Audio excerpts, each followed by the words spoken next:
Sir నమస్తే అండి. నమస్తే అండి. ఏం పేరు సార్ మీ పేరు? నా పేరు రైతవరాజు అండి. ఏ ఊరు సార్? మునుకోల నుంచి ఇక్కడ అరమూడులో కౌలుకు తీసుకున్నాం సార్. ఎకరానికి 50,000 లెక్క 2 ఎకరాలు ₹1,00,000 పెట్టి కౌలుకు తీసుకున్నాం. ఎలా పండిందండి మిర్చి? ఏం పండిందండి, ఎకరానికి వచ్చేసి 10 క్వింటాలు పడితే దానికి మద్దతు ధర లేదు.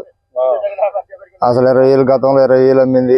ఇప్పుడు 12,000 11,000 కూడా దళారులు వస్తున్నారు. 12,000 కిత్తావా 11,000 కిత్తావా అంటున్నారు. ఏం చేయాలో అర్థం కాలేదు సార్. ఎకరానికి ₹2,00,000 పెట్టుబడి దాకా అయింది. కౌలు తీసుకొని చేస్తున్నారు? కౌలేనండి, మా సొంతది కాదు. కౌలు కట్టాలి.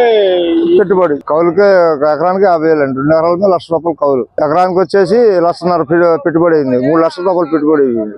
మద్దతు ధర లేదు. కూలీలకే అయింది సార్ ₹1,00,000 దాకా. మందులో ఒక 3,00,000 4,00,000. మరి ఎలా పరిస్థితి ఏంటి?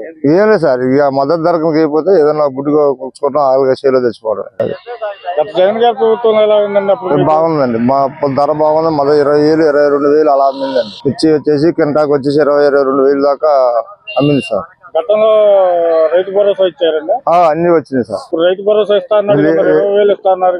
ఏమీ 20,000 కాదు, ₹20 కూడా లేదు సార్. అది రైతు ప్రదేశం సార్. అది మళ్ళీ రైతులను కాపాడుతున్నాం, మేము కాపాడుకుంటూ వస్తున్నాం, రైతులకు గిట్టుబాటు ధర ఇస్తున్నాం అని చెప్పి అయ్యో మాటలు మాట్లాడుతున్నారు. మాటల వరకే పరిమితం. అంతే, మాటల వరకే పరిమితం సార్. తర్వాత ఏమీ లేదు. అది సార్ రైతు ప్రదేశం అలా ఉంది. పిల్లల తల్లులు పద్దా చాకరీ చేసినా కూడా ఆ సీని మీద ఆశపెడితే ఏదో ₹1 వద్దని చెప్తే అప్పుల పాలు అయిపోయింది సార్. అది సార్ మా పరిస్థితి. రైతు ప్రదేశం అలా ఉంది సార్. ఈ ప్రభుత్వం ఏం చేద్దాం ఏంటో అర్థం కాదు. రైతులు చాలా ఇబ్బంది పడతారు.